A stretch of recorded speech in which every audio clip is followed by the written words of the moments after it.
Welcome to the Studio Talk podcast.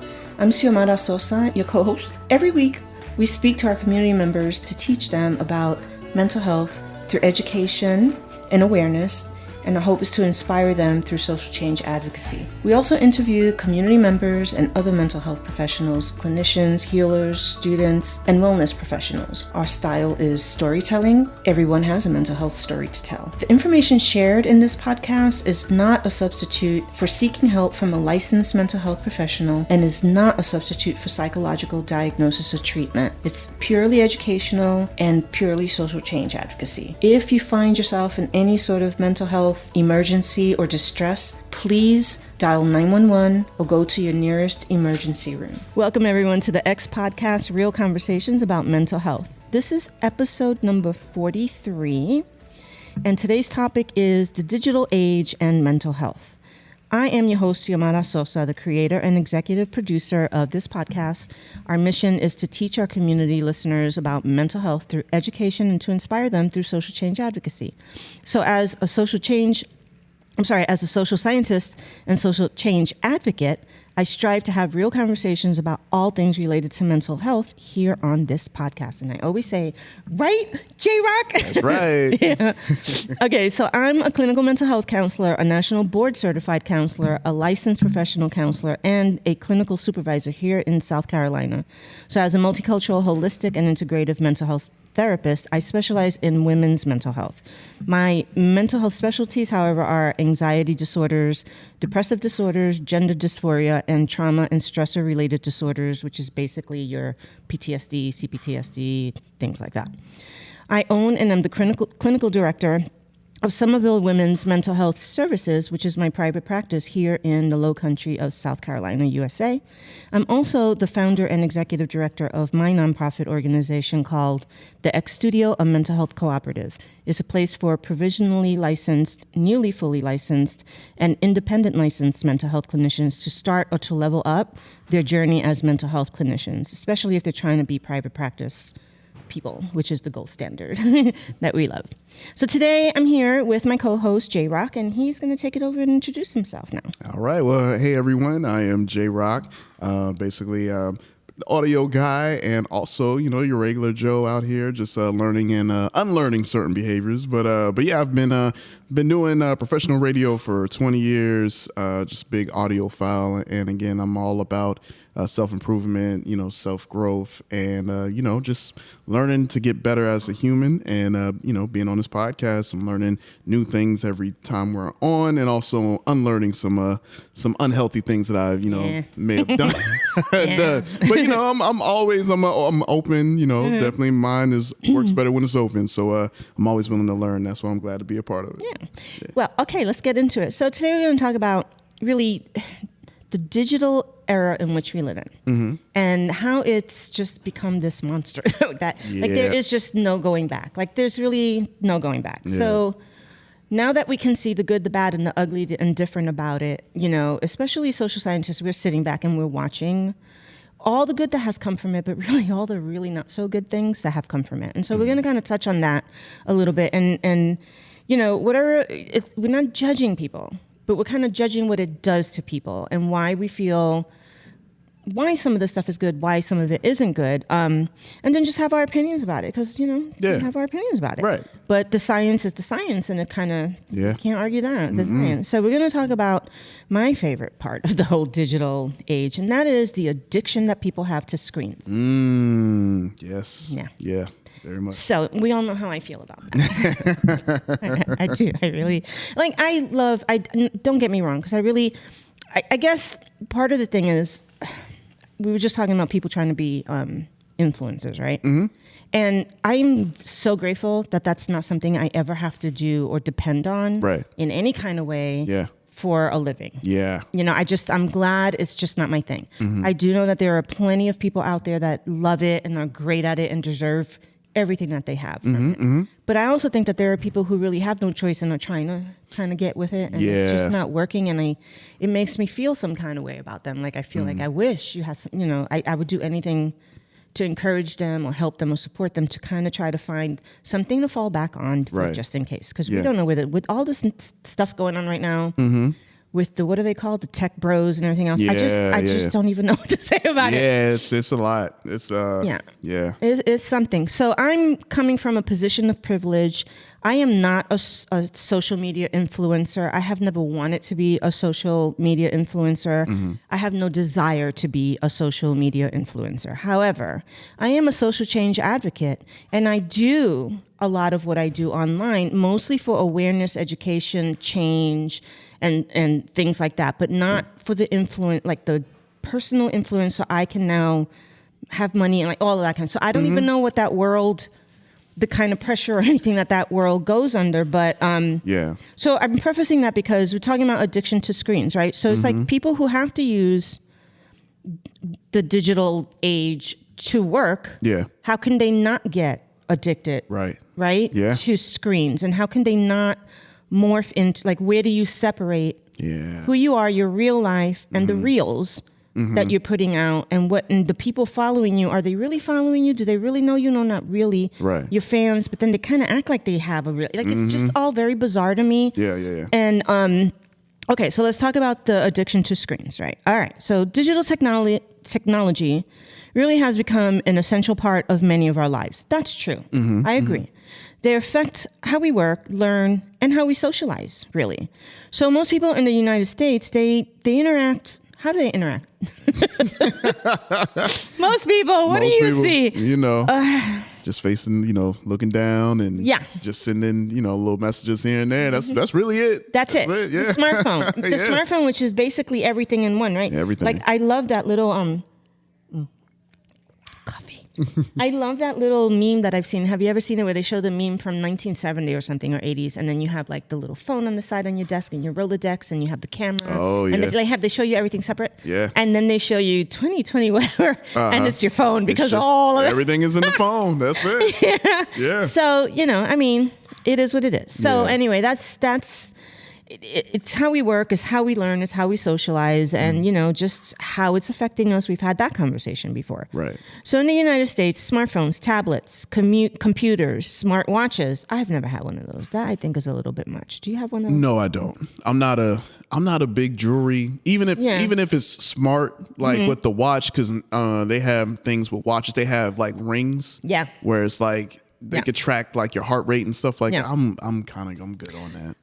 I don't need it for the purpose of me knowing. Like if my doctor said, which the VA has sent me things that are electronic that I have to do, and then it kind of goes to them and they check it out, which, okay, that's fine. Yeah. But I'm not wearing a ring or a watch or anything. I'm like you. I don't ever wear jewelry anymore. Like, I don't know when that happened. I just stopped. Yeah, I just stopped. I don't know. I had earrings for the longest time. I was in high school, it's just like following the trends and all that. And it's just like... It was like one day, no more. I'm cool, but... No, I just wear the hoop earrings, and I'm good with that. Like, everything else kind of bugs me. Yeah. Anyway, so... All right, so that's generally what life is like. And then the video game console, I guess that's a big one. Like, I mean, you guys' group do that a lot, do play games and all that. Like, I don't know how to play games, and but I can see the joy that it brings people and how it can be, all of these things can be positive. Voice-activated assistant. Yeah. I can see where that can be really helpful for a lot of people. Yeah. It would annoy the shit out of me. I'm not gonna lie. This is one of the things like I give credit to. So with my phone, it has it's the Google Assistant. Oh. So the one thing that I love about this feature is they can answer the spam calls for you. That's excellent. So it's Love like, that. if you know it's a spam call, you just like Google Assistant answer, and it'll screen it, and it'll like, "Hi, I'm a representative of said person who owns the phone. What's Smart. like what's the purpose of this call?" And they kind of break it down like, "Oh, and Bye. that's it." Adios. I like that. So that one's cool. So the voice activators, it can be. I mean, I can see where that would really serve even me. Or like even Jason, for example, at home, he uses that a lot. Yeah. And there's this big funny joke, because when he comes into the room and he asks a question or says something, my phone starts talking. Doesn't matter where in the hell I am. Oh, okay. And it's because he uses his phone for the voice. Oh, the voice. Google, hey Google, whatever. And he Yeah. programmed his phone to do that. But then one day he programmed mine to do it. But he programmed it. So his voice now. Oh, when he's talking to his phone, Your and phone I'm in the opens up. kitchen, mine will start talking and his will start talking, and they're just giving him all this. Full-on and it's conversation. like, it's this freaking joke in the house, because it's so true. And I'm like, why? I didn't I don't think I asked about Pokemon. I was talking about Pokemon. Yeah. So anyway, so I can see how that's very useful for people who have certain issues and certain things, and even just for fun, or to help you manage. I get it, you know. So for many people, digital technology has really become like a regular part of daily life, and it almost feels impossible to live without. This is where it starts to get. This is where it really starts to get scary. Yeah, like this is the slippery slope. This is the slippery slope, and we all have those moments, right? Like, where's my phone? And you left it in your car. Yeah. You're panicking, right, for a minute because everything's in there, whatever. Right. But really, like after 3 or 4 days without your phone, you're like, oh man, that's nice. Like, Yeah, exactly. I like that, you know. All right, so every technological advancement, and this is really true because I remember the radio being a really big thing, particularly in my parents' world. Like my mom did not live without the radio. My dad, it was all about the radio in New York because they came from a place where TV wasn't even really, most people didn't have TV at that time. We were just starting to have like the black and white version of TV, and it was like one TV in everybody's living room. And, but mostly it was the radio, and then television kind of took over with our three little channels. And did you experience that? Or are you too young for that? No, you know what? I'm a little too young for that, but it's funny because like I don't know if I still have it. It's probably going somewhere, but I'm sure it still works. My grandmother had this TV where it had the two knobs, right? So you had the big knob with the with the 2 and the 4, and then like you had the second one with all the big numbers 36, 48, and all that. You just go So that's where I get. And the big thing about that is like you had to all be in the same room watching the show. There were commercials, and we were talking about why is it with the phone thing? Why is that different than the people reading newspapers on a train where you go, remember back, I don't know if you've ever seen the old movies that I like to watch, like from the 40s. Yeah. And like Alfred Hitchcock is what I've been watching lately. And sometimes they'll show like these scenes where everybody in the 1940s and 50s were on the trains, and everybody was looking at the newspaper. Nobody. And I looked at that and I was like, why do I give a shit so much that people are doing that with the phones? But it doesn't bother me with that. And there's a reason for that, because you read the newspaper and you're done. You put it down. That's true. And then you go on with your life. Fold it up and just head on out. Yeah. But the phones, people don't do that. They're just scrolling and going. And the world is attached to that. And I think that is what the problem for me is. I got you. And then also everything we know about what that does to your brain and what that does to your ability to function and the dopamine hits. And that's where the addiction comes from and all that. Yeah. So it is different. But with the TV also, one of my clients the other day said, I don't know why my husband has such a big deal and makes all these nasty comments about, you would have heard that if you weren't on your phone all the time, because she watches a lot of YouTube stuff and self-soothes that way. But he's always watching TV, so I don't know why that's the thing. I'm like, let me think about that. And then I thought about that. Not now, but before, it used to be where with TV, you ought, like the time I was talking about when we were growing up, everybody was in the same room. There was one TV. So you're automatically sharing the experience. Right. You're watching one thing together and you're all... But then like that commercial came. Like you couldn't not have the break, right? So it forced you to have a break. Yep. You got away from it. You went to the bathroom. You went and got a drink. So-and-so went across the street, came back, and then the show started and everybody gathered back around again. Yeah. So you had a break from it as opposed to what goes on with our phones. It's just on and on and on and on. Yeah. So I feel like that was the big... Now with apps and stuff, though, and binge watching, I think they kind of figured out. That's how they get you. Yeah, that's how they get it. Yeah, 100%. So, and even a lot of them have commercials now anyway, even if you pay for them. You know? So, which I think people bitch about that, but you don't understand how good that is for your brain. Like, I mean, I get renting a movie or wanting to watch a whole movie without commercials, but you got to break that up with things where the episode is 10, 15 minutes, you get up, you go, and you come back, you go to the bathroom, and you say something to the person sitting next to you. Like, oh, did you see that scene? How'd you... what do you think? Yes, but being so... Anyway, again, just opinions. Yeah. All right, so anyway... So what we're talking about here is not the use of it. It's the overuse, the dependency, and how these things can lead to mental health concerns. So we're going to take a look at how the internet in particular, but social media. Gotcha. I really wish they wouldn't even use the word media. I guess media because that's the forum or that's the I don't even know what it's called, but that's like the method of media, right? And it's meant to be social. Yeah. But for me, when I grew up, my idea of media was journalism. It was real news. It was Walter Cronkite. It was Dan Rather and all that. Yeah. Now it's like anybody can say that that's they're true. and so social media. I don't know. I guess what's going to happen is the word media is just going to turn into junk. Like we're just junk. We're just social. We're just, and they're going to have to find a new word for journalism and news and all that. Right. It could be. Yeah. So we're going to talk about how these digital devices can affect us psychologically. So what are some of the psychological effects of the internet? So, some good stuff. The internet, it's a network connecting computers around the world. That within itself, I love.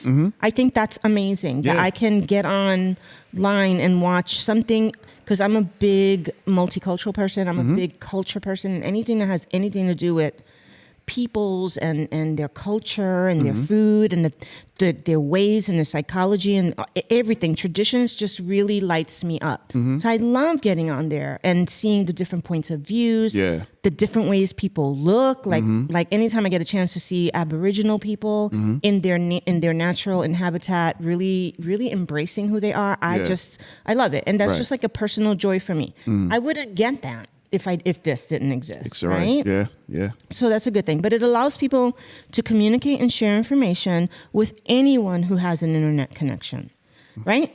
So with the internet, people can stay connected and informed. Right. I think that's fantastic. And that's really good, and that's done a lot for people. Oh, yeah. But then too much time on the internet is what can be harmful for someone's mental health. What do you think about that? I agree. I agree with that. I feel like, sometimes, especially, young minds, especially young kids, when all they know is the screen. I feel like I have conversations with people in my friend group where I feel like my generation, like the older millennial, I feel like we were the last generation to remember what it was like before all this. We remember what life was before and now after. Yep. So it's kind of like, when you see it, I remember just being outside and just playing and interacting with people. And I feel like now, where you were saying communication is everything is digital, you tend to see people who are maybe even more socially awkward because they don't really conversate with people on the norm. Everything is... It's the social skills that we don't have anymore. Yeah, exactly. It's the ability to have interactions with people that are appropriate. It's the ability to remain focused on what's going on, give it some thought, instead of reacting, instead of jumping, and like always needing that hit. I think that is what the problem is. Big it's time. Needing that dopamine, I got to get it. That's a thing. It's a real thing. 100%. Yeah. Okay, so the internet offers all of these great things. So let's talk about some of the positive stuff that the internet can provide us with. So making mental health information more accessible. That's a double-edged sword for me, right? We've talked about that. Yep. So let me, in full disclosure, say that's a double-edged sword for probably anyone who has any kind of profession that requires a lot of fucking work to be and do for the rest of your life. Right. And then you have someone come online and see some videos and read some things and decide that they can willy-nilly just attach all kinds of I can do it too. No. Okay. But, the good thing is that it does make even the wrong, but a lot of the really right, correct, helpful information accessible, which did not happen before. It was a lot different before. Oh, yeah. So with a simple search, people can use the internet to find information on anything. Really anything. Pretty much. So this can be positive because, for example, when it comes to finding a mental health information, so say you have an eating disorder, God forbid, or you have a personality disorder like narcissistic personality disorder or borderline personality disorder, or there's like I think 7 or something, if I can't remember. But they're all incredibly painful to live. Like these things, when people call people narcissists, I want to slap them in their big fat face because you don't know what you're saying. Right. First of all, everybody's narcissist. We're supposed to be. That's how we protect ourselves. That's how we feel pride about ourselves. That's not the problem. Yeah. And just because somebody is saying something you don't like or being bitchy or not liking you or trying to steal your shit or whatever, that doesn't make them narcissists. So every time you go to that phrase, to us, we look at you like you're just dumb. You're just dumb because what you're doing is you're simplifying something to make yourself feel better about your discomfort in this other thing with other people. Right. And it's distorted. It's distorted, and it's unfortunate because people who really use these terms for a way to be diagnosed, to be taken care of, it gets stigmatized. It fucking gets stigmatized for them. Yeah. Right? So if I have clients that really seriously have problematic, narcissistic, disordered behavior, right? Which is incredibly painful and specific, you know, and there's all kinds of, it's not, they don't get along with somebody or they go online and they say something about, that's not it. It's more complicated and deep than that. And then this person is dealing with that. There's no medication for that. There's no like there's some stuff that we could use to help you with some things, and that's even if they even understand that they can go get help. Right. And want the help and know how to use help, which is very difficult for people that get that. But when you're going online and you're seeing every other idiot calling anybody else under the sun because they're feeling some kind of way about something they did, you know, I've been through that with these numbskulls. Yeah. I don't care. I'm a confident person. I'm all of these things. But I worry about the other people who are watching you and reading you who actually do have real shit going on in their life with this. Right. Now suddenly you're mocking or you're using it as a weapon against somebody. You're trying to make that person look or sound stupid. Worse, you're trying to make yourself seem like you're the victim and everything. And you're like, poor me. Yeah. That person did all of these things. You're taking zero accountability. Right. Then the people who are listening to you, first of all, it's just distorted information anyway. But the people that are dealing with a real problem like that in their real life are not going to feel the stigma, the problems, the embarrassment, all of that. They're not going to go get help. They're not going to try to, because this is what you're seeing online. Right. The irresponsibility of what you're seeing people do with that information. So that's why I get on my high horse about that. I get it. I get it. You know, like, no, come on, let's be fucking for real here. Yeah, okay. I understand. So the positive thing is that when it comes to finding the information for disorders, symptoms, treatments, and options, as long as it comes from a reliable source, you're not a reliable source if you're not a mental health professional. Right. Period. Right. Doesn't matter how much you want to call somebody whatever you want to call them. You're not a reliable source. You're just a person who comes to a conclusion because you watched a bunch of fucking videos and you talked to people who are not credentialed, and now you're the person calling everybody online. Yeah. Or anybody who did something to you this. You know, it's unfortunate, but that's one of the problems. Oh, 100%. Innately, 100%. Right? I mean, how you were speaking, it kind of reminds me of the whole flat Earth people.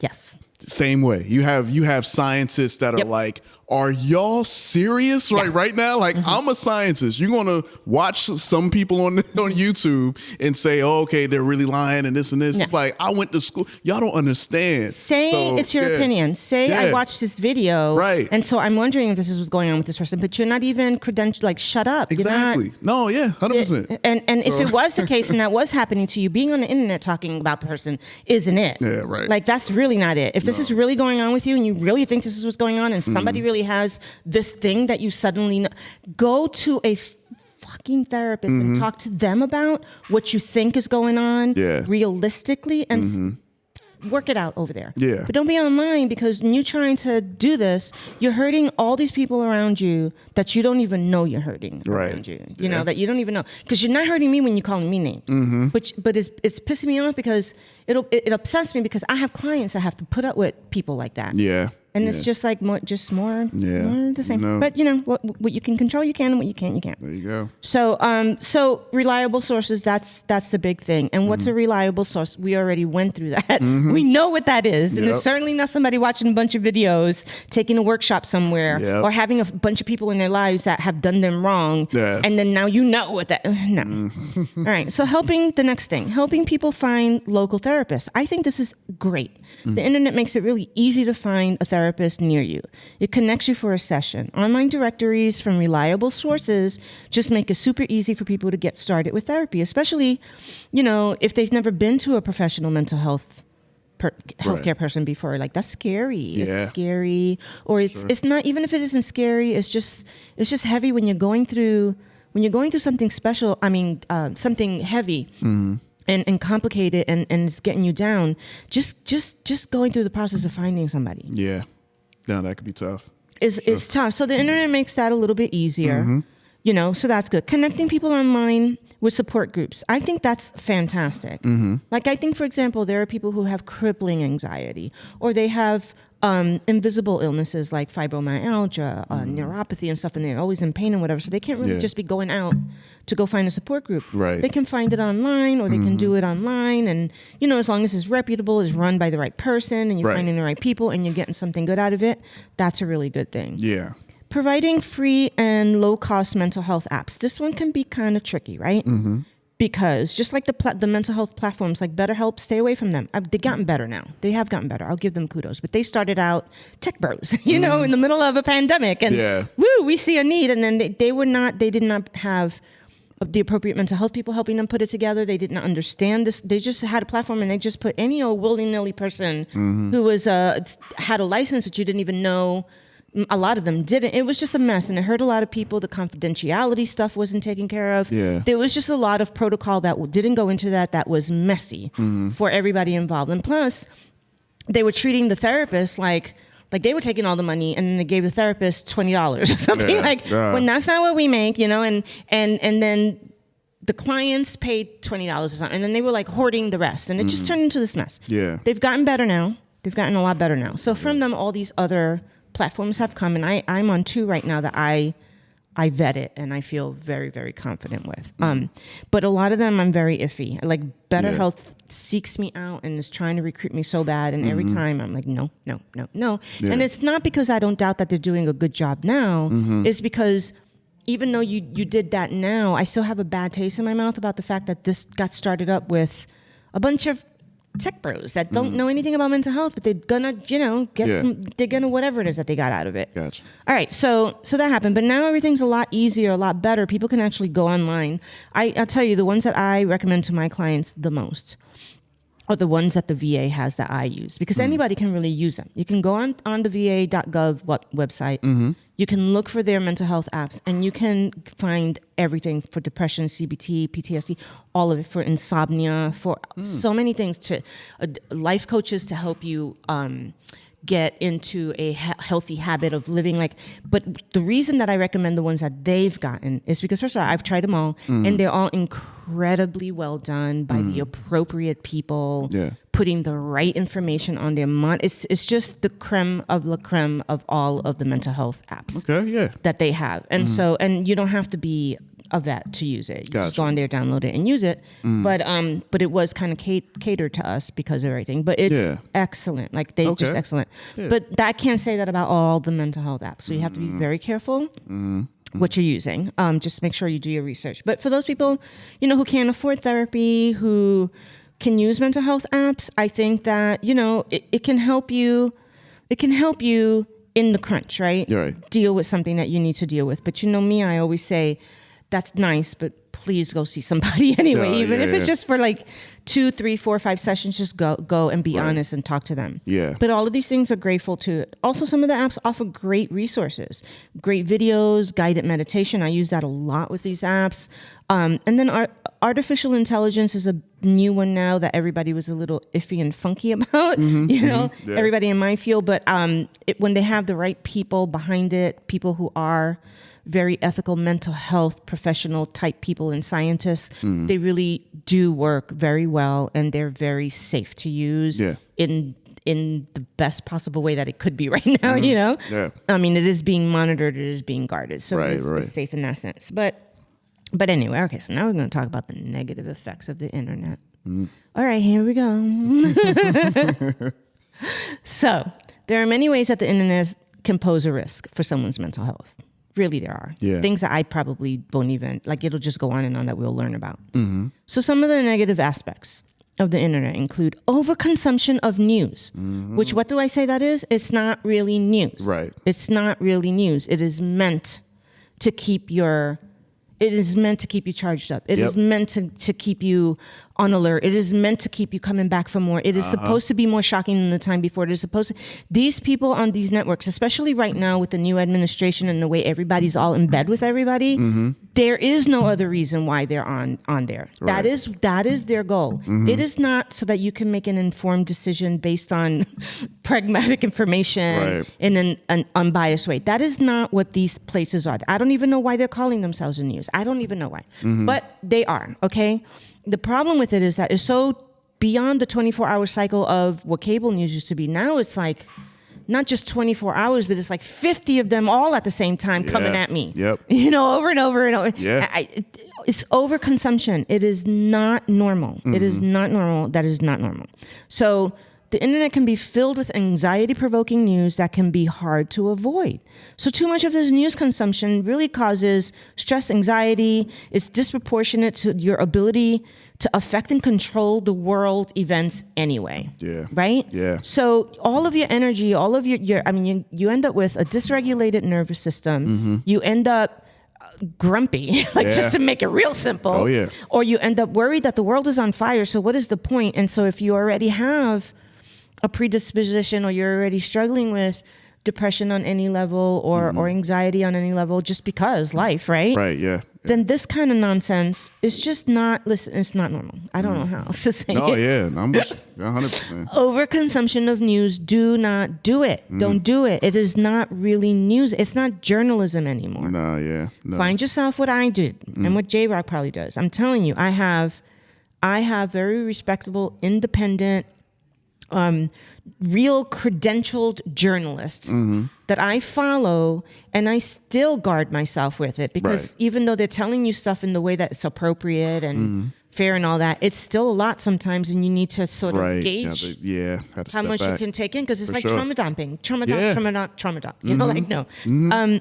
So get yourself those people that you follow. Get yourself your historians, like I've mentioned before, that you follow, your political historian that you follow, that you know is legitimate and is going to tell you like it is. Right. But not going to sugarcoat anything. But they're not going to do this thing that they do on the Yeah. news, which is to get you like that, Yeah. and keep get you like that, and keep put. you on. That's it. That's how they get their money, man. Absolutely. The clicks and the watches and the this and the arguments and the nasty. It's like you said.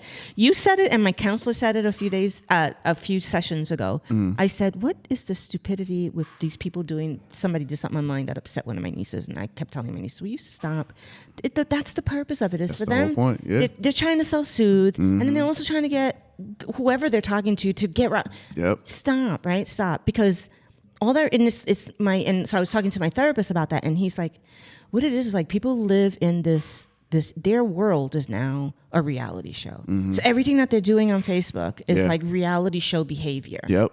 And when I Yeah. thought about that, I was like, oh my God, he's right. That's why I cannot stomach reality shows. Right.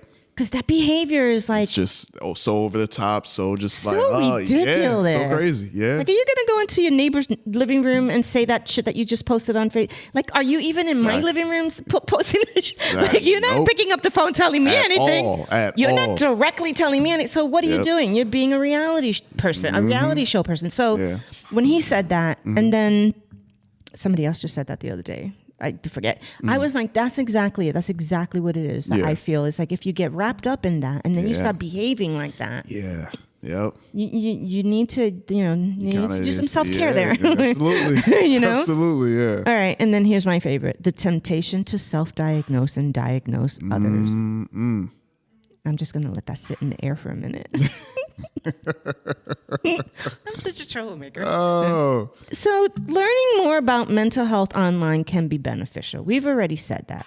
But it comes with a risk if you're not properly trained to really sit back and do some critical thinking, do some this is what we learned to do. Because otherwise, I could have just learned the basic fundamental definitions of mental health things and not gone to get my master's degree and then sit around and do all this shit. But no, Yeah. thousands and thousands of dollars later and hours and shit and CEUs, I still have to be real careful. Yeah. You know, how even a diagnostic impression, which I can do. I can do I am allowed to do a diagnostic impressions on anybody, but it is an impression. It Right. doesn't mean I have diagnosed you, because you're not sitting in my office. I'm not evaluating you. I'm not doing a diagnostic test on you. I am not taking in your biology, your everything that has to do with your socioeconomic level, that has to do with your family, so, like everything that goes into it, right? Yeah. Your mental health, your physical health, in order to even remotely come close to what I think is going on. So people doing this willy-nilly on the internet is like, it's just, it baffles me. It really Yeah. baffles me, because why the hell would we be going to school for thousands of hours? You know, Yeah. Okay, so you can see I have chip on shoulder. Anyway, so learning about mental health, like I said, online is beneficial because it has helped a lot of people understand what's going on with the people around them, with themselves. But I think that the duty to that is then to go and get it checked out and make sure you're on the right track, you're doing the right track, even if you think somebody else, but you don't use it as a fucking weapon against somebody. Right. Just stop using the shit, psychobabble, as a way to weaponizing it against whoever online. That's just irresponsible. So the temptation to self-diagnose, oh my God, jumping to conclusions or assuming the worst case scenario about your health based on Googled symptoms may only cause increased stress and anxiety. That goes for your physical health and your mental health. That also goes for stuff like your car. You know, don't you want a mechanic to tell you exactly whether or not it really is whatever your radiator before you go saying it's your radiator? You might think it's your radiator. You may think, but it may look like it's your radiator, but you don't know what you don't know. You want somebody to tell you. Yep, exactly. You're right. Yeah. So that's, I feel like, one of the negative things about that. It also gets weaponized against other people, like we talked about earlier. Like now you think you can weaponize or control or threaten or whatever somebody else, and I'm not for that. Yeah. I don't be using people's shit like that against them. All right, and then the distribution of false, dangerous, inappropriate, and unhelpful material, like the flat Earth people that you're talking about. Oh my gosh, yeah. And I mean, the show's about mental health, so you know, I'm referring to mental health, but that really applies to everything. Everything. It's like someone random could just watch maybe 4 videos, and now they're like, I'm gonna post a video and I'm gonna tell y'all why y'all should be listening to me, and they're all liars and this and that. And it's like, wait, what? Like, and you see that a lot in the wellness world with the whole woohoo and the whole. And I'm a big woohoo person, but I think you need to know, like with Tina, she knows what she's talking about, right? And then there are other people that they went to like a meditation and they read a book on meditation, and now they're like the know-it-alls on the influencer. Yeah, they got one, and the other person is. Like, I think that is dangerous. It is unhelpful. You just don't know the kind of harms that you're doing. And one of the big ones for me right now too is the fitness world, and like people who are into fitness, which I think is great, and people who went on some fast and whatever, and it worked for them and it worked for you and it was great and everything, and now all of a sudden they're the expert on YouTube or somewhere, in the reels or whatever, and do these 5 things and these 5 things. You do not know what that person. You don't know what medication they're on. You don't know what kind of heart thing they have. They might not even know what they have or what you do not know. Do not know that is liability. But of course, they wouldn't be like the mental health people, right? That the mental health wannabes that put themselves out there as all knowing. But you know what? When you fuck up and you get somebody suicidal or you get somebody's family all imploded or whatever, there is no recourse. Well, there used to be. Now there is serious recourse in our world for life coaches who try to pretend that they're counselors and put themselves out there as counselors. They used to not have recourse before. Now on our board, there's all this recourse that we can take against all of them for that because of the damage that they cause. So I'm guessing, like for the fitness world, like you're not a doctor, you're not a nutritionist, you're not a dietitian. Nope. Stop telling people what diet they should be on, right? Yeah, and a lot of times, like a lot of the fitness people out there, like sometimes, and I'm not gonna say all, but I know a good bit of them that they'll either get steroids and they'll put this false hope of like, hey, if you want to look like me, all you got to do is you got to work out this and this and stay dedicated when news comes out, this person on steroids. Or for the ladies out there, like they'll look to a particular woman who got some work done, and all of a sudden now they're a fitness person, like, and they're not. And that's really prevalent, I think, in the skincare industry. It's like how many people like Kim, I'm gonna buy your line of skincare when I know you don't even have the same body, and hey, more power to you. You're gorgeous, beautiful. Hey, do your thing. No. But stop telling me it's natural when it's not. Stop telling me it's because you did A, B, and C if it isn't.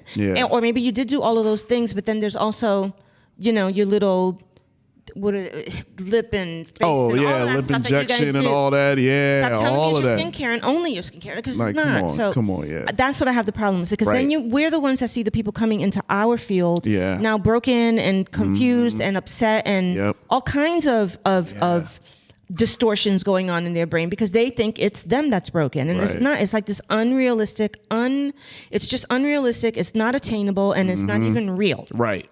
That's it. They just want your money. That's it. They want your clicks and they want your follows, okay? Yep. So be very, and that's the kind of stuff. So like, this includes harmful dieting tips like we talked about, which promote eating disorders. The eating disorder specialists and our mental health, the counselors that specialize in that, it's the bane of their existence. Yeah, I believe. It is the bane of their existence because people do not understand the complicated world of eating disorders. It is not only a medical illness, it is a psychiatric illness. It is a physical illness. It is all the way around. So everybody has to take a part of it. It's a nutritional illness. It is everything. So when they're watching you talk about certain things and thinking that you're promoting behavioral, and all you're really doing is promoting disordered eating instead of a healthy relationship with food, then they have a problem with that. We have a problem with that because the damage is real, but you don't see it. You don't get to see it. Right. We do. So that's why we get hot and heavy about this. For sure. I get anyway, and then there's the one with overdosing on violent sexual content. That's a big one. Hateful rhetoric. That's like the norm in the United States now. Yeah, it is. I'm just speaking for us because I live here. Yeah. But that is like the norm. If you're not being a hateful, ugly, nasty ass person online, then you've got no business being online. What you doing online for? Yeah, if you're not that person, talking nasty, saying nasty shit, putting people down, and then now we have a leader who personifies that. Oh, yeah. That is him. That is the epitome of who he is.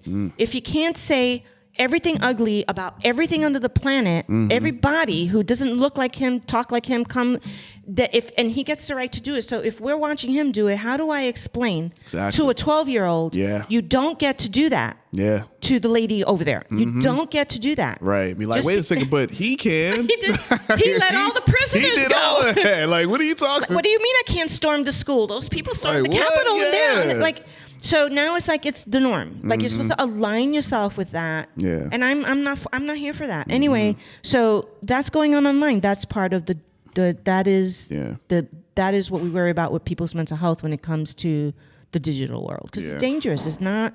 And then how do you unteach those behaviors? Yeah, it's tough. It's almost like the internet is a cult right now. Yeah, for sure. And you have to figure out. Are you in a cult? You don't even know. Yeah. So be very, very careful. So greater accessibility to addictive behaviors. We talked about that. And first of all, it is an addictive behavior anyway. It can be if you're not careful and cautious, even to the best of us, because I've gone down that road and, you got to be careful. Yeah. The internet can make it easier to participate in addictive behaviors like online shopping. Let's just talk about that one for a minute. Yeah. Gaming and gambling is another one that's a big one. Oh, for sure. But online shopping, think about just the pandemic. What were people doing during the pandemic? Oh, they were in the house and just clicking away. Amazon. Yeah. And bragging about it. And if your package doesn't show up, then it's like a big content material online. Yeah. If your package doesn't come, if it does come, if your husband's making fun of you, if he doesn't, if you spend too much in so-and-so, like it's just all wrapped around that. Is it real? I don't know. Because like we said before, half the time you don't know if people... You don't know, yeah. You don't know exactly. You don't know, yeah. I don't know, but there are people who have serious... I know because I have clients who have... It exists. There are people who have people in their families who they're having trouble trying to, like, it's creating problems because there's someone who is just so compulsively shopping online and spending money online on nonsense, on big things, on little things. So that's another negative about it. And then the greatest susceptibility to scams and frauds. Yeah. So it used to be the pop-ups, the phishing, the emails, the malware. Yeah. But it's really full of really slick people right now. Very much so. Slick people. And then the idea that they can duplicate your voice if they call you and they say, "Hi, Simona, is that you?" And then that person learns my voice and then they can go and then call you, pretending it's me to tell you that I'm calling you about something. I need some money. Can you send some my way? It's like, oh, okay. I could totally see my father having fallen for something like that if I wasn't watching him and taking care of him and we weren't. But I can see that because they don't know, and they've gotten really, really good and really slick and really smart. Yeah. So it just it exposes you more to that, and then also we use it, right? Right. Like we go online to buy things anyway. So That's, you never know. That's right. So, so people who fall victim to identity theft and other frauds, they suffer negative psychological effects from that. Yeah. An increase in anxiety, that's a big one. They can also suffer from additional stress and grief and having to deal with whatever was stolen in the scam. Yeah. Some people, their life savings, their retirement, their I know a lot of veterans who have lost so much money, so much of their disability and so much money on scams that they didn't know, especially the older ones or the ones that are really, struggling with some issues and they've lost it, and it's just not good. So it results in financial loss, legal troubles, and other problems. So those are some of the icky things about it. So I want to be fair, because that's why I wanted to say there's a lot of good stuff and talk about that first. And then these are some of the other issues that is not good for your mental health, right? Right. All right. So does the internet cause mental illness? Does the internet cause mental illness? See that right there. See, you know what? That right there. It's a trick question. It is tough. Yeah. I'm like, I can see that. Well, you know what? Okay, I can see that it can, just from what I've seen. But then I also fight with, well, is it that they've had that there and it's just magnified it to even more? So I don't know. So the internet itself does not cause mental illness. And remember, we had that whole episode between the difference between mental illness and mental health conditions, right? Like we've had, you have serious mental illnesses that are psychiatric illnesses. And then we do call major depressive disorder, because it's clinical. So we call it a mental illness, just like we would call leukemia a physical illness. It is physical, and that's why it's called an illness. But that's very different. Like, there are different levels. And then there's just the psychiatric disorders that are really not, like, you really need a certain level of care for that. But you don't need that level of care if you're going through anxiety attacks that we can manage and help and change. And it all really depends whether they're clinical or not, and all that. So again, that's why you should be trained before you run around talking about what do you have and what do you don't have. Right. But the internet itself does not cause mental illness. At least for now, we can't say that. Gotcha. But it might be a factor that contributes to the decline in someone's mental health. I have seen that. I have seen that. Or, I mean, I've seen it in my personal world, and I've seen it with clients, and I see it in studies. Anyway, so it does contribute, or it might exacerbate, like you were saying, an existing mental health condition. But experts, they're still doing research on that and the potential harm, and, that's going to be something that's going to be studied for a long time before they can definitively say. But if you have if you have an addictive, compulsive behavior, you have that, like you gamble, or you overindulge in alcohol or drugs or sex or spending or gambling or travel, whatever it is, and then you find something online and you're getting that dopamine, all the time, and then all of a sudden now it's just transferred. So you still have the same addictive behavior, it's just now transferred onto the virtual world, as opposed to in real life. But so did it cause it? No, not really. Did it create more I'm just saying, just be mindful. Just be mindful. No, that's all. Doesn't matter. Does it really matter? It doesn't really matter if it causes it or not. It is something to pay attention to and take care of yourself about. So we talked about the whole diagnosing of others when you're unqualified, that what I call armchair diagnosing without the proper, psychobabble. Right. We already covered that, so we're not going to go into that. So what are the pros and cons of social media on mental health? We'll talk a little bit more about that. So like we mentioned, internet-based websites and applications, it really does offer a platform to share information. That's what I use it for. Create and interact with one another. I do not use it for that. I have never used it for that. I have never liked that. I mean, there was a time when I thought it was kind of fun a little bit when it first started out, but then I got over that. So I know, like, for my personal, I don't know about you, tell me how you do this. For my personal page, we've talked about this before. I literally have 82 people very curated on here. And these are you, people I know and I actually talk to in real life. Or if I don't, they're my family member who I want to know what's happening with them. They want to know what's happening with me, blah, blah, blah, blah. Where none of us are on there to interact with one another. Like, we do not do the interacting thing where we have long-ass conversations or chit-chatty on there. We just don't do that. What we do is we post, like, hey, man, I'm going to Florida for 12 weeks and I can't wait. I'll post that on there, or I feel this way, or this is going on with my case, or something like that, because they all want to know, and I don't want to call 82 people to tell them, right? So it's on there. They can go on there. They can check. I can check on them. They can check on me. But what the interaction part, I don't want to. Like, it's either we do it. Then what we do is we'll text each other, we'll call each other, or we're in person each other, to talk about whatever anybody posted on their Facebook page. That's my personal page, and that's how I run that. My my professional pages for my work that I do and all that is a little different, because that is actually more social change advocacy. That's more informational for clients. Yeah. That's more for other colleagues, it's field related. Again, I'm not going to have a whole conversation with anybody on there about anything. Right. Even if they wanted to. And they're not like that either. They're just not the kind of group of people that want to do that. Right. So I don't have to worry about, Yeah. oh my God, do I have engagement? Do I not have engagement? How many people like this and how many people? We don't care. Like, my profession does not give two shits about that. What we care about is that the information is out there and we can send somebody to the page to go read it, or to somebody else's page to go read about their group that they're doing and whatever. And then you DM them. You DM me. We DM each other. It's all very confidential. It's all very private and all that. Yeah, right. But that's my profession. There are other professions that require the opposite. Yeah. And I get that. That makes sense to me. You know, that other professions need that. Like, for example, if you're in public relations, I'm assuming you want people to, and in radio, you want people to, do that, and all that. That makes sense. But I think that what we're talking about here is let's just mention the social media platforms that we're talking about. Facebook, Instagram, LinkedIn, Twitter, YouTube, Snapchat, and TikTok. Okay. Because of everything that's going on right now in that world, I am not on Facebook, Instagram, Threads anymore. I never was on Twitter, and I especially wasn't on it after it got sold. Yeah. Snapchat, never. And TikTok, I never found a reason to be on it. But I will say that it was very entertaining during the pandemic, because people are very creative. And I love that. And then I just learned through my nieces that also people were panicking about it going away, because individual content creators sell. It's like a shop. Yeah, it's like a business. Yeah, I didn't know like that. a place. Yeah, I was not aware of that, and so I can see why that would be a problem for them. Yeah, losing their TikTok. That's like losing your business. Exactly. Yeah. Like, I get that, So I feel for people who, like I said earlier, I'm not a social media influencer, so it's not going to worry me one way or the other if it blows up or it doesn't.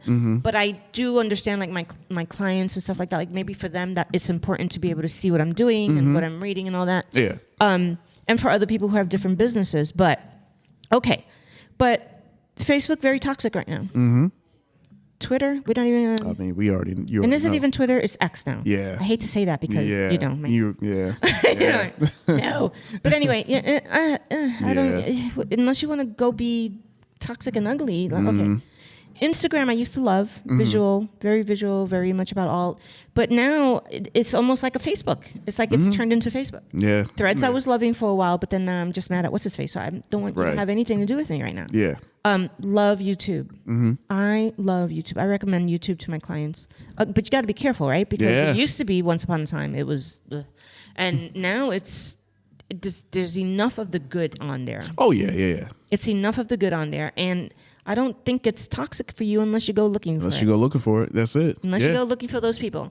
Otherwise, it doesn't populate that nonsense. Exactly. And you learn, and it's. I love it. I think I'm new to the YouTube. I call it the YouTube. And the YouTube. I like it. YouTube. You get that? The YouTube. But they make fun of me because I really got into it when my mom died in 2021, and I was like, "Oh, what's this?" And I'm like, "Oh my God, Didi, you're like so far behind again. Like, this is great. It's cool, though. Now I love it. Yeah. But YouTube, I think, is great. I am loving Blue Sky. Are you on Blue Sky? Not yet. I'm just getting more information, and I know let me tell you something. So many people have been telling me this is the way to go. So it is going in the absolute right direction. Oh, that good. It needs to go. It really is going. I don't know. I mean, I've got like something close to thousands and thousands and thousands of followers right now on both the professional. Well, not really the personal one, but not so much the professional one. I'm kind of being a little pickier. Yeah.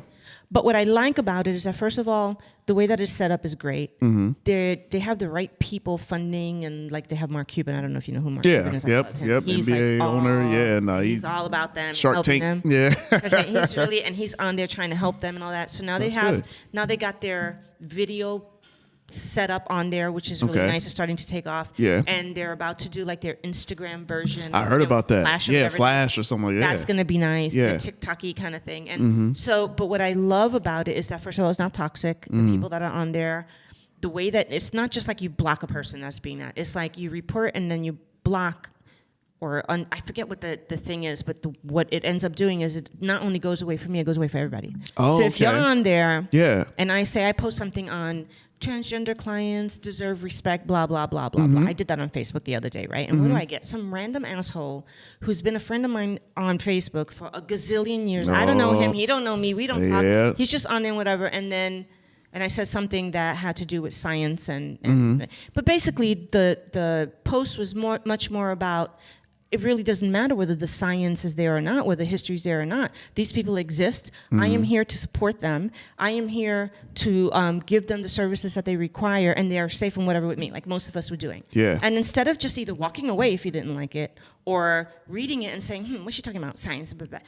Instead, he had to get on there and first of all say, what science? Oceanography and blah, blah, blah. And that's like really childish, ridiculous. And again, I don't care for me because I am an incredibly confident individual. So it's going to take a lot more than that to make me feel some kind of way about the shit that I know. Right. Like, that does not work on me. Right. But I'm thinking about my clients who are the vulnerable people I just posted about. And they're watching you come on there on my post and saying stupid stuff like that. So you know what my response was to him? Shut the fuck up. Yeah. Literally. Yeah. Just shut the fuck up. Don't come on my page again or I will block you. So what did he do? Yeah. He came back the next day. I bet. Oh my goodness. And he put a laughing emoji on it. Okay, fine. Fuck. You're blocked. You're blocked. Yeah. You're blocked. But that doesn't really help Facebook people that are on there that don't want to deal with that, right? Yeah. What Blue Sky does that's different is like, I can do that, and then I can hide him, and it hides it for everybody. Oh, wow, okay. So it hides people like that. So, that's so it's not going to let you, if you're being belligerent and you're being nasty or you're being whatever, and somebody has reported you and then hid you because you're dangerous or you're problematic or whatever, you're hidden for everybody. Okay, good. And I don't know how you get unhidden. Yeah. I guess you have to talk to them and they'll figure it out or whatever. But so the trolls that are trying to come from the other places to come on there to fight with the people who don't, like every time it's just failing. They cannot build up. So far, they cannot build up the momentum that they were able to do on the other platforms. They can't do it. All right. So well, it's good. really a place where you can have discourse. Like you can go on there and say, I don't think that the digital world is causing mental health issues, Xiomara. And I can say, well, I think it is. And then you can say, well, I'm not sure. And we can have like a healthy debate about it. Right, healthy debate. Yeah. And then we can, do that. But we don't descend into just the toxic nastiness shit that stuff. they don't, so that's what I like about it. Okay. So it keeps my nervous system regulated. I can trust a lot of the sources because they're against disinformation. They're against misinformation. They're not against dissension. They're not against different, but they're not going to argue with you about science. Right. Like, they're not doing that. Yeah. You're not allowed, we're not arguing about science. We're not arguing about civil rights. We're not arguing about reproductive health. Like, we're just not arguing about diversity and equity and inclusion. We're not doing that. Go over there and argue. And I like that because I think for your mental health, especially if you're part of any of those groups or you work in those fields, it is a less toxic place for you in terms of your mental health. So I think now artists are on there and other people like naturalists are on there. Yeah, I'm seeing more and more people. Yeah, no, it's really taking off. So, but it's slow, and it's growing. So that's what I'm recommending to my clients. I'm asking them, and then even with that, for your own mental health, don't be on Blue Sky all damn day long. Like that doesn't mean like let's go be like that. Don't do that. So for me, what I've done specifically because of everything that was going on with, our president and the people that he's surrounded, like the whole mess of the first week that feels like 4 years. I decided I'm getting off of those platforms anyway, even though I'm not one to be interacting with people, but it's just, I'm not doing that. Yeah. I'm going to pick one. Like I picked YouTube, that's my thing. Right? Yep. And podcasts. I don't know if that's considered social media. Is it? I don't think so. I think, I don't think it because is YouTube social media? Is it? Well, the thing about digital. They're digital. I think they have the community tab where like people who are fans. Let's say if there's a lot of people subscribed to your channel, that's where they can go interact there. Okay. And then, but I don't have to be that. Okay. No. Yeah. So I don't know. So anyway, YouTube and podcasts are my things right now, and I don't think that they're for. So I don't know. I guess influencers do go on them. I don't know. Yeah. Anyway, I'm not on there for that. But and then what's the other one? And then the Blue Sky.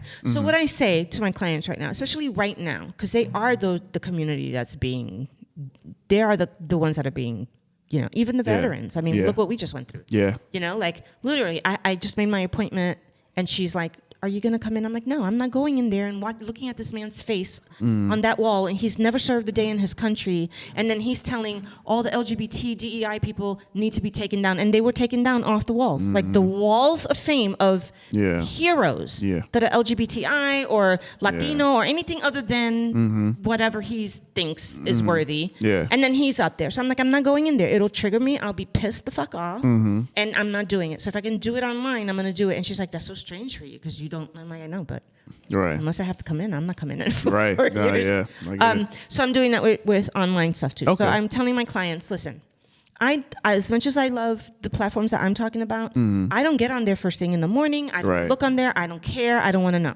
Right. I get up. I do my stuff. I listen to my music. Everything that we've always talked about. Right. I have a certain time in the day where I'm feeling the strongest and the least vulnerable. That's when I'll get on. On whichever one of these that I want to. Right. I'll look at what I need to look at. I'll read. I'll scroll. I'll get upset. I won't get upset. I'll want whatever. And then I'm done. My timer goes off and I'm off. Yeah. And then once that's off, then I get on YouTube and start watching my gardens and my animals. Yeah, and there you go. Yeah. and my ladies that I love, Right. that do all the, things that aren't going to mess with my mental health. Yeah. And then, that's it. That's my routine. So I'm talking to my clients and I'm talking to anybody who really needs to take care of their mental health right now to set up something like that works for you. Yeah. Whatever it looks like. Right. Maybe you can spend more time on it than me. But just be careful how you do it. Like maybe just half an hour over here and then give yourself a break for a while and come back and then look at the cats and birds. And then go back and look at the serious stuff. But to be all day consuming that and take those notifications off your phone. There you go. That's the other one. Yeah, that's it. I'm telling you, if it isn't my two nieces, the husband, my brother, and the neighbor, because the neighbors watch office. I won't hear anything. I have to look at my phone to see if you have contacted me. Yeah. Or if I've gotten an email or whatever. Right. That's it. Nobody else. I don't want to know every time anything goes off. Somebody likes something, Right. And I feel like you have to lead by example when you're talking about something. You have to be able to say what it feels like. Yeah. And it's to me, it's incredibly healthy. But for other people, it might look different. Like for you, especially for you, right? Because you do your other podcasts and you do all the stuff that you do that is digitally. So it's a little different for you. So, all right. So there's that. So what are the benefits of social media spaces like the ones we just talked about? So this is what I think. I think, virtual community where you can have conversations and form connections, that's very important. Those are positives of social media when they're used correctly. Right. And there's no trolls and toxic people. Right. It can be really good. Yeah. So too much time on social media can lead to unhealthy comparisons, addictive behaviors, other harmful consequences. But then there's benefits. So like we mentioned, it allows communities to form around similar interests without geographical boundaries. So I like that. So if I like salsa dancing, and there's no salsa dancers around here, Right. my salsa dancing people, that tribe don't live here. So I'm going to find them online, which I do. I have a lot of old friends from New York who do that. And that group, those people, that thing, I like. I'll go online to vicariously through them, have my tribe kind of thing. That's nice. But I'm not going to join a hate group and bash. Right. As much as I want to bash, you know who right now. Right. I'm not going to join a group and say, he is the worst. I'm not doing that because I already know what I believe about him. I don't need to be in a group 24 hours a day talking about everything that this man does, right? Yeah. So, okay, so it leads to the benefits that it leads when it comes to your mental health include. And now we're talking about the psychological benefits of social media, right? So, decreased mental health stigma. So we talked about that, right? It's people turn to social media. They have discussions about mental health and therapy. If you use it appropriately and you don't weaponize it and you do it the right way and you listen to the right people, this is a benefit. Yeah. It's a great benefit. It can help decrease the harmful stigma against mental health and lead to more people receiving the help that they need, which is really it, right? Yeah. That's really it. Right. That's kind of what you want. For sure. The popularization of positive mental health movements. I think that's fantastic. So people, for example, on social media, the whole self-care thing, it was good until it wasn't, and then now it's better. Yeah. Because there were some things that everybody wanted to call self-help, and right? Like drinking a whole bottle of wine with your bestie on your porch all night long. That's not self-care.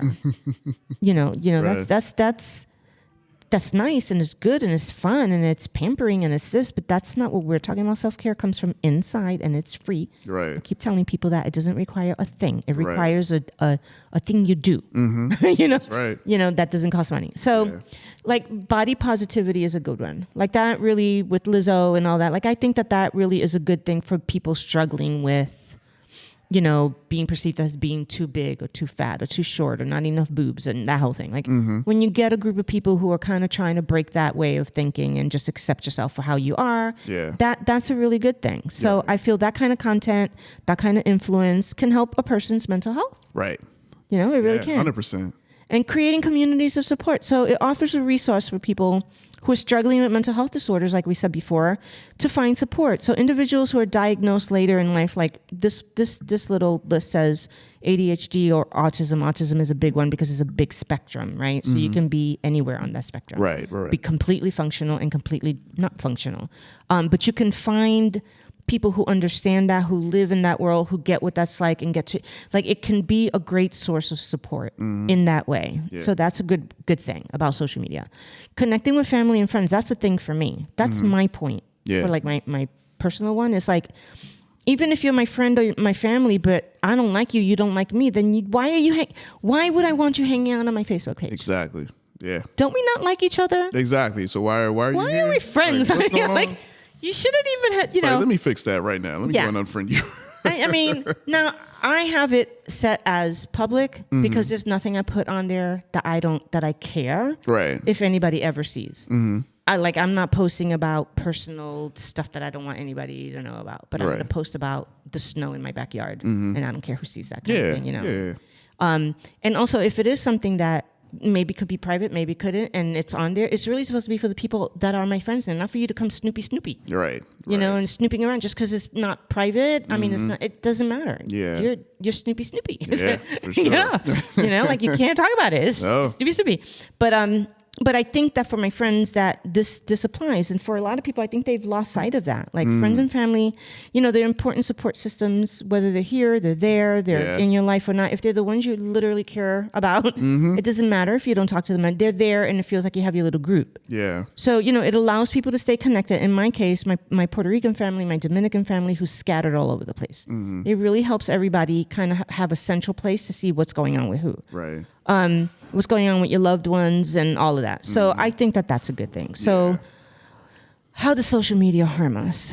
Well, we kind of went over that. And I just think, again, if it's overused, I just don't know how else to say that. Over-consuming it, overusing it. Yeah. Self-soothing with it. Scrolling. Needing attention all the time through it and on there. Trying to find out what everybody else is doing and saying all the time. If that's your life, I want you to really sit down and have a talk with yourself about that. Okay. Absolutely. Or with someone, a loved one that you trust that isn't going to just be making fun of you or judging you or whatever. Like, really figure that out. Yeah. Figure that out. So some potential dangers. This is a big one. Cyberbullying and violence. Kind of alluded to that before. Yeah. It creates this environment for bullying and threats. For violence to fucking thrive. Yeah. It sure does. Yeah. No, it do. Some bullies really do go to social media to continue bullying someone they were already bullying in person, work, school, and we've seen that. Yeah. Others do it in anonymity. What in the holy hell? Like behind the keyboard, Yep. They use it to bully, to harass, to threaten, to intimidate people they've never met. Right. From celebrities to journalists and to other anonymous users. Like, it's just incredibly bad behavior. And then now we've normalized it. Like, we've normalized the troll. We even gave him a name. Yeah, Trolling. Troll. Yeah. When that is just deliberate, hostile, inflammatory, horrifying behavior. And remember, I went through that almost a year ago. And I really didn't give two shits about it because you were just showing your ass. Yeah. This is the real you that I know. And now it's public and you're doing that Darvo thing where you want to act like you're the victim. And but you're still bullying a person who does that shit, you idiot.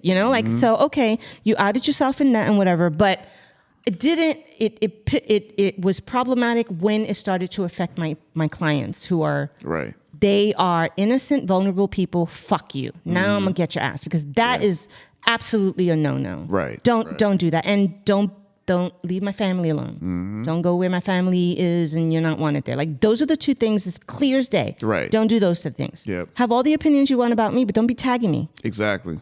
You know? Yeah. Don't be going on my page, copying and pasting and going somewhere else and then acting like you're the fucking victim here. Oh, Right. no.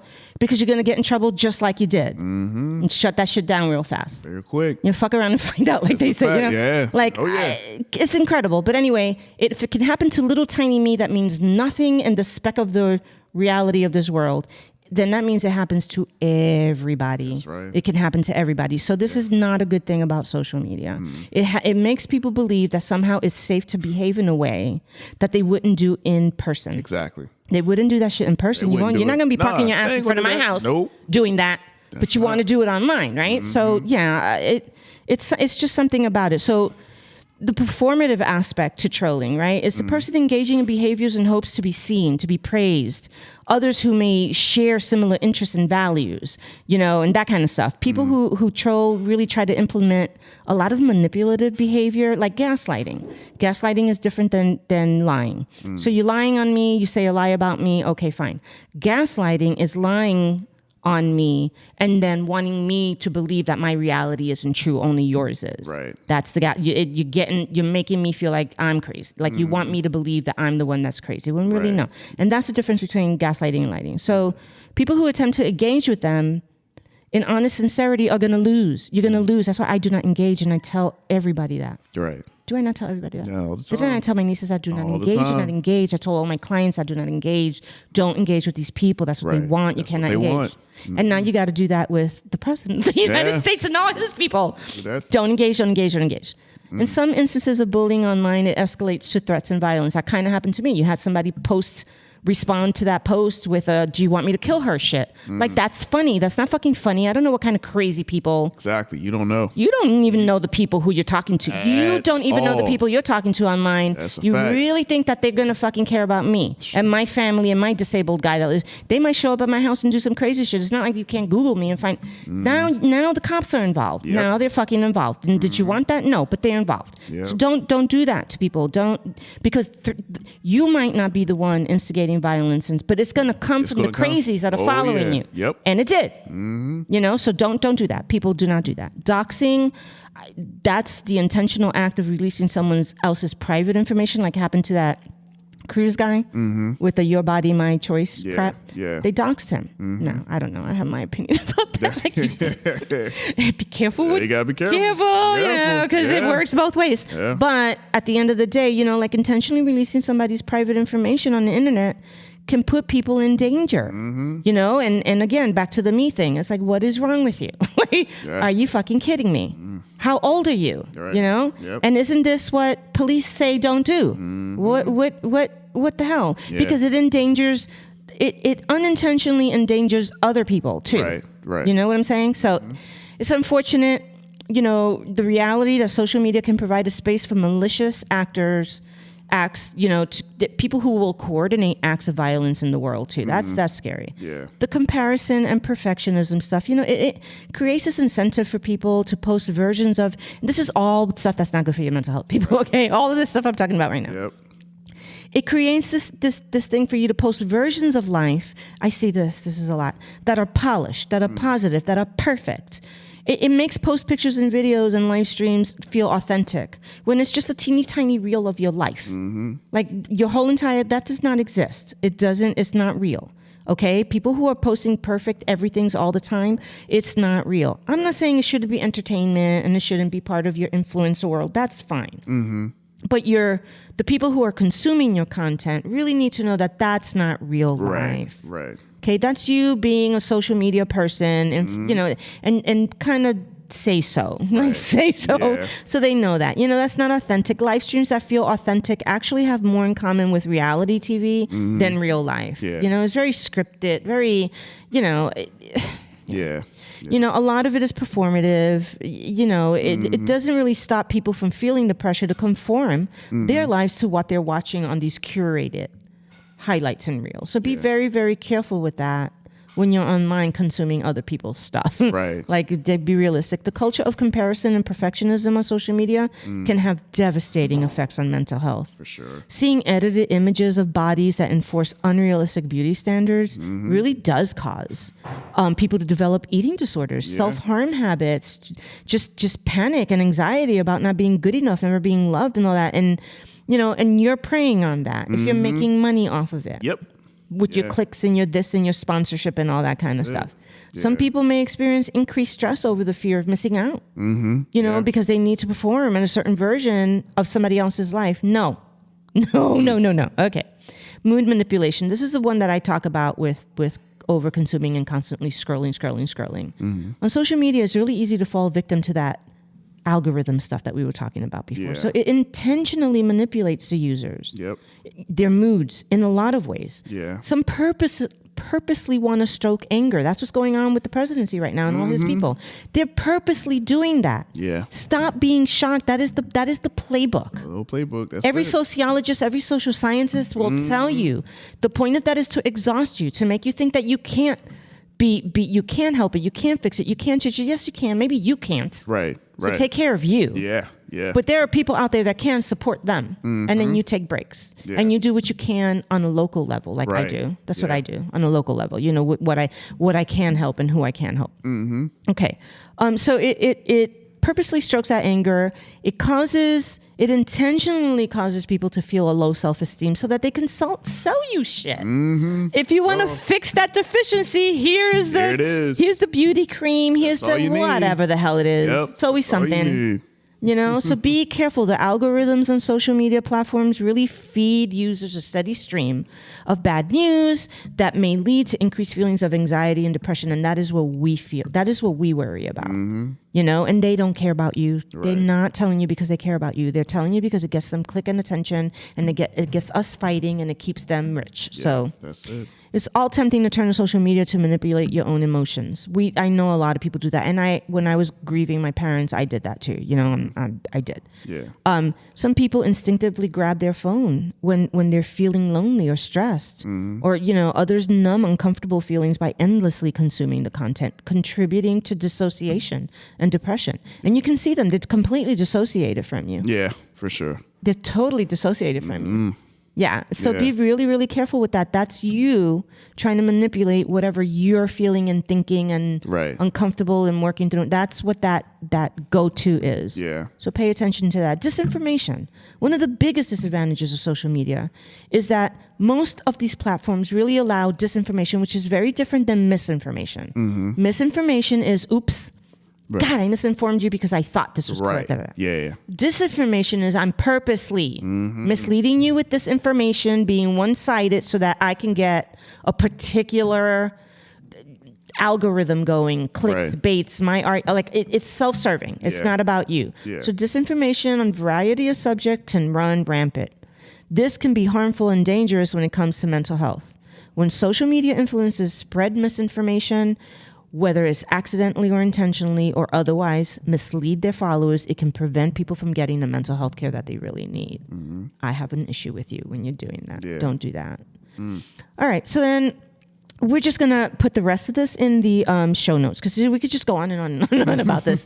There, you know, if you click and you look at the show notes and you want to see the rest of all of the things that we were going, you know, that we have to say about this, the advantages of using digital services, you know, adding conveniences, we talked about that the digital devices have can be beneficial to our health in a number of ways. Staying connected, making work easier, accessing information, you know, all of that stuff. The show notes will also talk about the digital devices, how they can harm your health, you know, upsetting work-life balance, causing physical pain. That's because of how we're slouching and you know, chiropractors are just having a field day with that. You know, overusing your phones, you know, back pain, headaches, chronic pain. Pay attention to that. It disrupts your rest. You can't sleep, man. Your brain's all messed up with all that. Take breaks, digital device, take breaks, you know, don't take it to bed with you and all of that, you know. it really worsens existing mental health conditions, and it increases isolation for some people. It actually makes them feel even lonelier. So we're going to have all of this on the show notes. A lot of this is just really coming straight out of therapist.com put together this article that was reviewed and written by Stephanie Steinman, PhD. And this is really like a lot of her work that she put together that I'm just kind of sharing with you guys and talking about it. And so I just want to give reference to her because that's really her jam. All of this is her jam, but it's in the show notes so that you can reach out to her if you want more information. And then of course the usual resources and things like that. And you can always reach out to us if you need a little extra support in this area. There you go. And that's it. We are done, right, J-Ron? We are. What do you think? What's your takeaway here? Oh, wow. That's going to be a new thing. I'm going to ask you the takeaway. Of course. Just like, just with social media in general, just like learning to take breaks, have balance.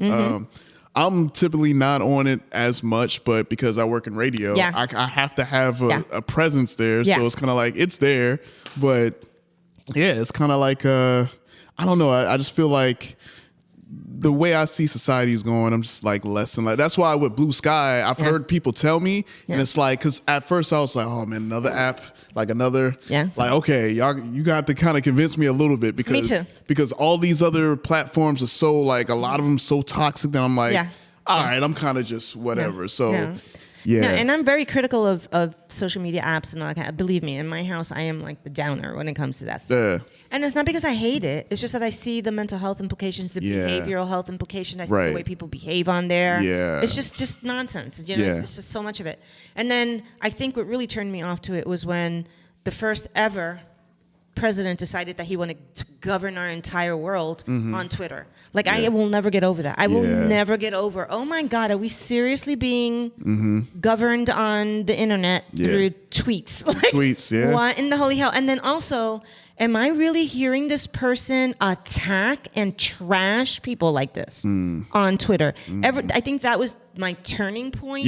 With if he's doing it, everybody's gonna think they can do it. And was I right? Oh yeah, you were right on point. Right on point. No, it was. There's this documentary I saw on Netflix that kind of just falls right in line with this. That kind of made me even more take a step back. It's The Social Dilemma. Yes. And like seeing that, and I believe I even read some of the book because the book came out first, and it was like, these guys, like you brought up gambling, right? So they were like, these guys studied the casinos, and it's like, what's the casino to make people say bright lights, and they do all that, and they made it into the app, to the social media platform. So seeing that, they know what they're doing. They know what they're doing. They know how to misuse social.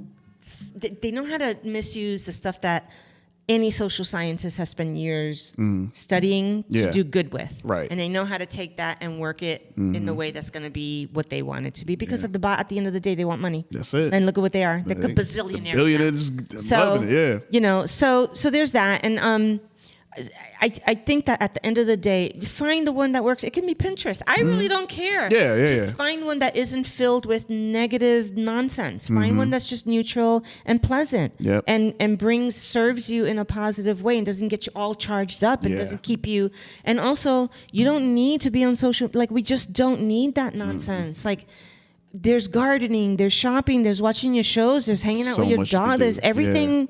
Else, like everything else that doesn't require that. But I get it. I mean, I get it. It's complicated. I'm just concerned about people's behavior and mental health and how they're treating each other and where we're going. That's my thing. So I'm here to help people with that if they want. And some people don't want to be helped with that. They like living that other way. So anyway, so your big takeaway was getting some space, some distance, and just get in.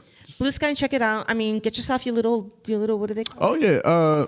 What's the handle? The handle. Get yourself your little handle, and then you don't even have to do anything. You just check it out, then you can pick your own feeds. Like my feeds that I picked was like mental health and gardening. Oh, cool. Okay. Whatever. And then if that's all I want to see, that's all I see. Oh, that's dope. Okay. That's all I see. But then if I want to see, and then like if I want to see. Like a little politics, bit more, then I'll you have hit that option. Little feed. And it's only the people I want. It's not like anybody and everybody who's talking about. It's just my people talking about politics. And then I'll see that. Perfect. It's really very good. Yeah. All right, you might have talked me into it. That's for now. Okay. They are building it. And I love Mark Cuban, so he's supporting it, and I'm like, okay, let's see. All right. Okay. All right, guys, we're going to wrap it up. Thanks for listening, and take care of your mental health. Thanks for listening to the X Podcast with me, Xiomara Sosa, clinical mental health counselor, licensed professional counselor here in South Carolina. We hope you enjoy our real conversations about all things related to mental health. You can check out our show notes for reference, resources, and other show-related information. If you found value in our conversation, we encourage you to join us weekly as we discuss different mental health topics. You can head over to the X Podcast website at www.studiotalkpodcast.net and send us a message from there, as well as sign up for our newsletter. Our email address is studiotalkmentalhealth@gmail.com. You can also subscribe to our podcast and leave us a rating and review at blueberry.com/studiotalkmentalhealth. And send us a text or call us at area code 843-695-9974. Please recommend our podcast to your friends, colleagues, family, and networks. Thanks for supporting us.